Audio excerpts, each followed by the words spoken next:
tudo bem com vocês? Então, hoje é quinta-feira e vamos estudar geografia, tá? Vamos estudar ainda o crescimento da população brasileira. Vocês vão abrir o livro na página 316 e colocar a data, dia 28/5. Estamos no módulo 2, capítulo 5. Distribuição da população brasileira. O território, vamos estudar os assuntos: o território brasileiro e sua ocupação, distribuição atual da população pelo território, o deslocamento de pessoas, né, de um lugar para o outro. Isso tudo estão nas páginas 316 a 321. Então vamos lá. O território brasileiro e sua ocupação. A gente vai lembrar um pouco de história, tá, gente? Para poder entender o crescimento, né, a distribuição da população brasileira, a gente tem que lembrar um pouco de história. Então vamos lá. A ocupação das terras brasileiras, promovida pelos colonizadores, ocorreu de maneira progressiva, partindo do litoral em direção ao interior do território. O desenvolvimento de algumas atividades econômicas incentivou essa ocupação. Então vamos lá. A gente sabe que até o século XVII, a porção litorânea foi povoada por causa da exploração do pau-brasil. Então, relembrando um pouco, em 1500 o Brasil foi descoberto, né? E aí começou a exploração através dos indígenas do pau-brasil. E isso aconteceu o quê? Na área litorânea, tá? Depois do pau-brasil veio o cultivo da cana-de-açúcar, lembra? Né? Que depois veio o cultivo da cana-de-açúcar e depois começaram a construir os engenhos e a produzir o açúcar para ser exportado, né? E o avanço com o cultivo da cana-do-açúcar, como não tinha mais muitos indígenas para trabalhar para os colonizadores, o que eles começaram a fazer? Eles começaram a adentrar na mata à procura de indígenas. Vocês estão lembrados que eu falei essa história? Então, se eles estavam na parte litorânea, né, do Brasil, né, todo o litoral do Brasil, eles começaram a entrar para o interior, né, adentrar pela mata para procurar mais indígenas, e eles foram conquistando essas terras, né? Foram descobrindo que ampliando o território brasileiro, tá? Então, o avanço para o interior do território ocorreu inicialmente em função do desenvolvimento, né, da pecuária, que eles começaram a fazer a criação, né, da pecuária, e também eles começaram o quê? Quando eles descobriram o ouro, né, o diamante, né, eles começaram a também ir para essa área, que no caso, como eu falei para vocês, que pega a parte da região central, quer dizer, saiu da área litorânea do Brasil para ir mais para dentro do Brasil, tá? E depois, né, que começou a faltar, que o ouro não estava mais tão assim sendo encontrado com facilidade, a colônia portuguesa queria outro produto para explorar.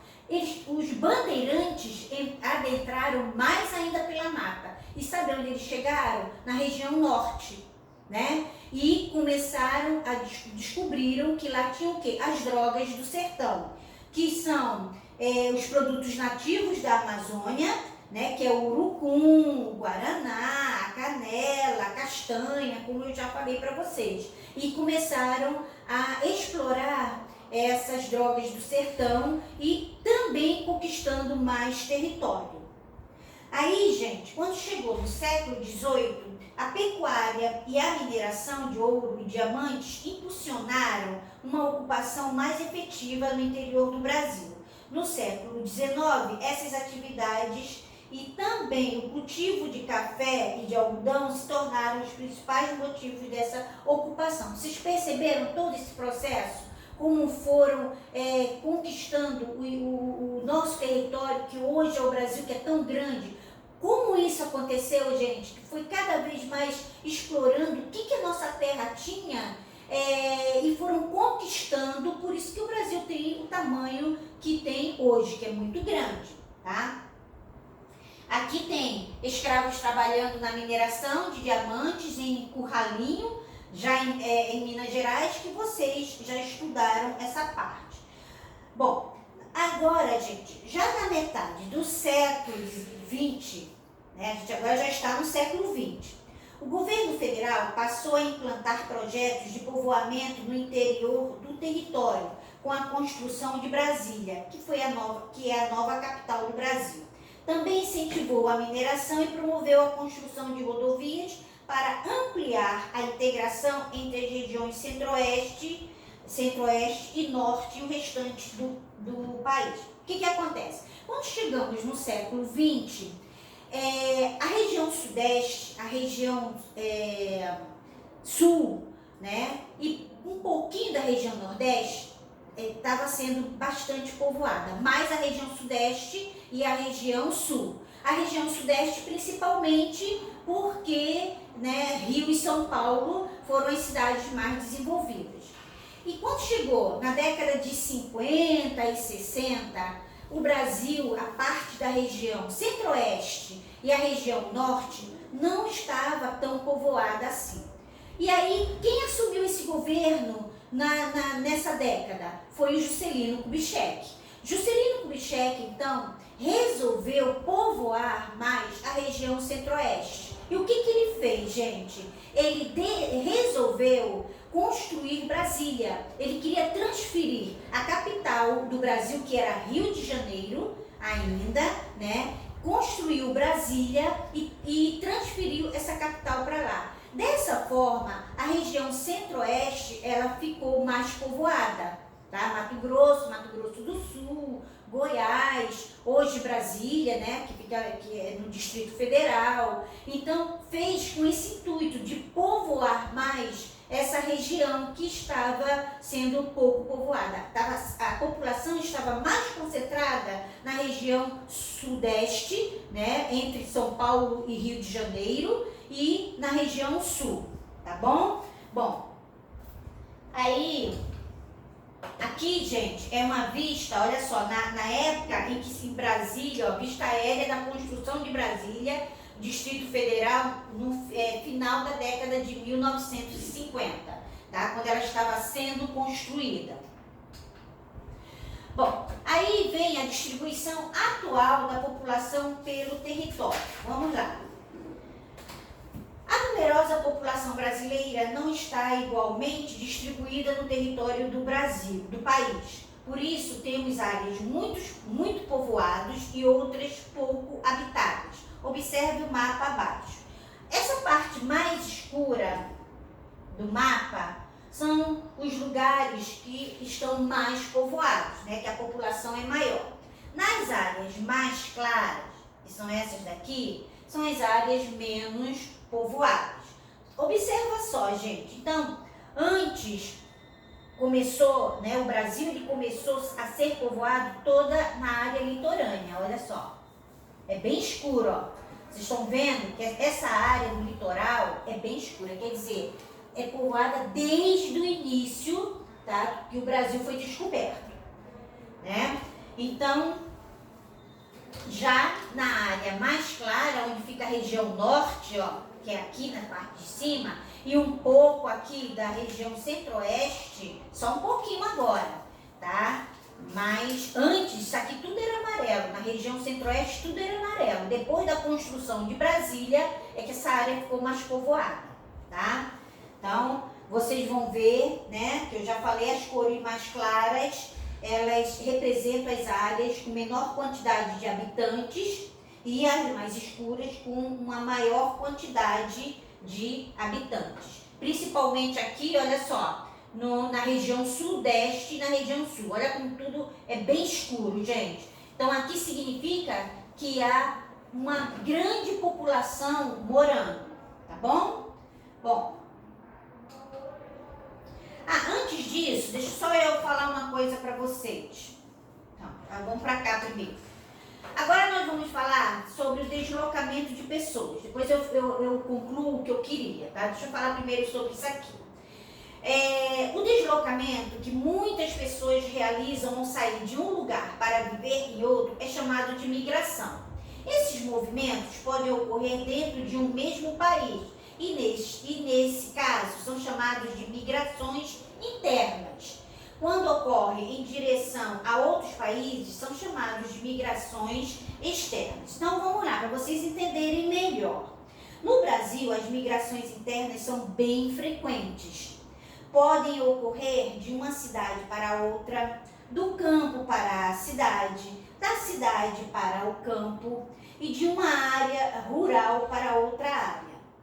A população brasileira também se desloca de um estado para outro, aí nós chamamos de migração interestadual. Por exemplo, eu não sou daqui do Rio de Janeiro, né? Eu sou do Nordeste. Eu vim para cá morar, então eu fiz uma migração interestadual, porque eu saí de um estado e vim morar em outro estado, tá?